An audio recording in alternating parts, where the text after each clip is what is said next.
Hola a todos, sean bienvenidos a nuestra emisión El Espiritismo Responde. Somos César y Yuri, miembros del Centro Espírita Chico Javier, ubicado en la ciudad de Sherbrooke, Canadá. Queremos agradecerles por acompañarnos hoy y recordarles que el propósito de este espacio es brindar información, claridad y consuelo a través de las enseñanzas y la sabiduría de la doctrina espírita. Cabe mencionar que aunque César hable en portugués, este video cuenta con traducción para que su mensaje pueda ser comprendido con mayor facilidad por todos ustedes. Hola, César. Olá, Yuri. Olá a todos os nossos amigos. Um grande abraço a todos. César, algo que muchas personas se preguntan sobre la vida después de la muerte es con respecto a las relaciones personales. Y creo que de ahí surgió la pregunta que nos fue hecha hoy. Y la pregunta dice así. Cuando desencarnamos, ¿es posible reencontrarnos en el plano espiritual con todas las personas con quienes interactuamos en vida, incluyendo familiares, amigos y aquellos a quienes hemos perjudicado? ¿Cómo el espiritismo responde a esto, César? ¿Qué factores influyen en este reencuentro? Tudo bem, Yuri? Essa é uma questão que nós temos que tomar muito cuidado para responder, né? Há pessoas que querem ter certeza que não vão encontrar, né, algumas pessoas. E há outros que querem ter certeza que vão encontrar, né? Então, vamos explicar. A sua pergunta é muito boa, porque você pergunta que fatores decidem, influem no que vai acontecer. Nós, quando desencarnamos, temos a tendência, sim, a ser mesmo recebidos por entes queridos que já estão na vida espiritual e estão em boas condições de evolução, que estão bem, né, que já estão adaptados a esse meio no qual nós teremos que nos adaptar novamente. E muitas vezes nós reencontramos afetos, pessoas queridas, das quais nem nos lembrávamos mais, porque reencarnamos, perdemos a memória, e, de repente, nós começamos a retomar esta memória à medida que encontramos estas pessoas e vamos nos lembrando dos afetos queridos que deixamos na vida espiritual quando reencarnamos. Mas podemos reencontrar também aqueles que partiram antes de nós. Podemos rever afetos e desafetos, né, que fazem parte da nossa história de vida. E o que vai decidir isto, em geral, Yuri, é o nosso nível de evolução. Nós temos um corpo espiritual e nós costumamos usar uma imagem que não é, às vezes, talvez a mais apropriada, mas nós podemos dizer que o nosso corpo espiritual funciona como se fosse um balão, né?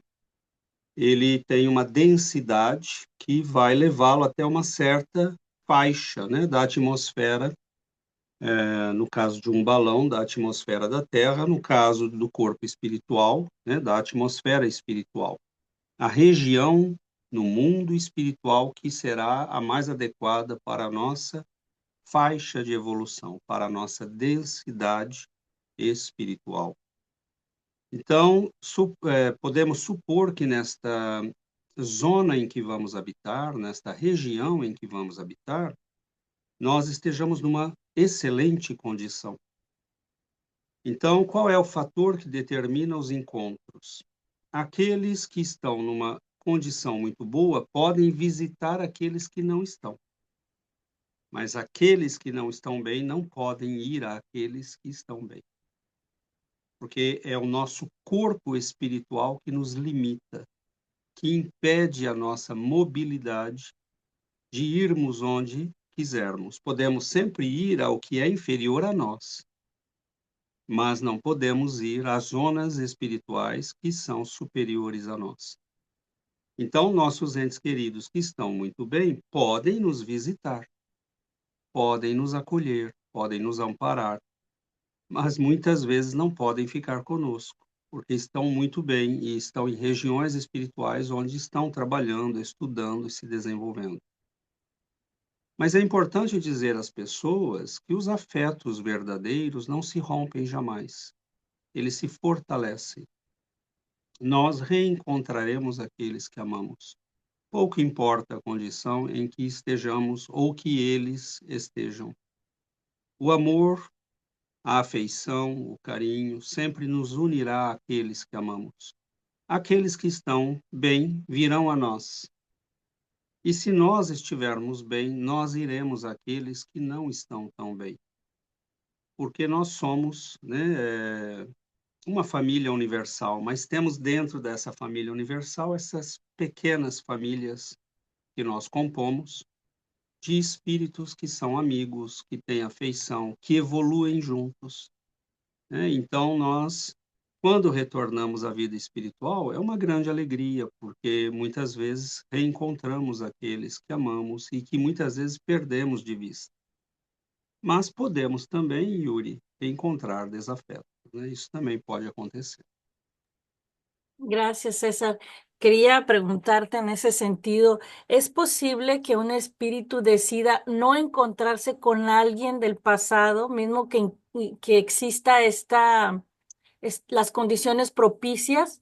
¿Puede alguien decidir, no, yo no lo veo, no lo encuentro, no quiero verlo? É possível, porque muitas vezes nós podemos ter, no encontro com esta pessoa, o choque de memórias que nos fariam mal naquele momento, ou com as quais nós não estamos em condições de lidar. Então, às vezes, se esse espírito tem um certo nível um pouco melhor que o nosso, muitas vezes ele próprio pode decidir que não é a hora adequada. Por exemplo, nós podemos ter odiado muito ou amado muito alguém, né, e que já está numa condição muito melhor ou muito pior que a nossa, mas que o encontro não seria bom, né, para um deles. Poderia levá-lo a memórias e a sofrimentos que naquele momento não seriam o melhor. Então, é possível sim que haja essa decisão da parte de um, né, dos implicados, de não ver o outro, né? O del Isso pode otro. acontecer. El libre albedrío siempre está presente, ¿no, César? Yo creo que debemos Exatamente. entender que en el plano espiritual todo se rige por las leyes de afinidad y hablarse también de las leyes de densidad, de vibración y de justicia también. Entonces, todos esos factores entran en juego. Certamente, exatamente isso. Então, livre-arbítrio, as leis de afinidade, né? Essas leis vão nos reger sempre. E nós podemos também na vida espiritual encontrar desafetos, né? Pessoas que não nos amem, mas ainda assim o encontro vai depender do nosso estado evolutivo. Se estivermos numa condição de não progresso, de fragilidade, e esse espírito sentir que tem, né, capacidade de agir sobre nós, ele pode fazê-lo. Mas ele pode ser um desafeto e nós progredimos. Então, ele não terá mais essa capacidade, nós poderemos ajudá-lo e agir sobre ele, né? Então, tudo depende exatamente disso que você falou, destas leis, né, de evolução pessoal, de afinidade e de relações que fomos criando, né, simpáticas ou antipáticas. Mas é muito reconfortante saber que nós temos, né, família e que, embora possamos esquecer momentaneamente esses laços, eles não se rompem, né? Eles são retomados, sobretudo na vida espiritual, onde essas memórias podem aflorar sem perigo para a maioria de nós. Muchas gracias, César. Quedó claro, invitando Graças. siempre a nuestros oyentes a que nos envíen sus preguntas por más dudas. Agradeciéndoles a todos por habernos acompañado y los invitamos a que se suscriban, a enviarnos sus preguntas a través de nuestras redes sociales y a formar parte, a César, de nuestra comunidad espírita, donde juntos Exatamente. buscamos expandir la luz del conocimiento y la comprensión. Gracias, César, gracias a todos. Graças, Yuri, graças a todos.